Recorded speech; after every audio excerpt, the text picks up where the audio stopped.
Find the value of x.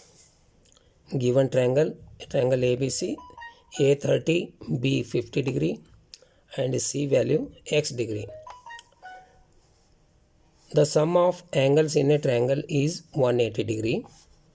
Therefore, angle A plus angle B plus angle C is equal to 180 degree. Angle A is how much? 30 degree plus angle B 50 degree,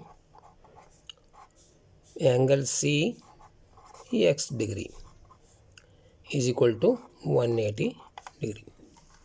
30 plus 50 is 80 degree plus x is equal to 180 degree. Therefore, x is equal to 180 degree. 80 degree take right side of the equation becomes minus 80 degree. Therefore, x is equal to 180 minus 80 is 100.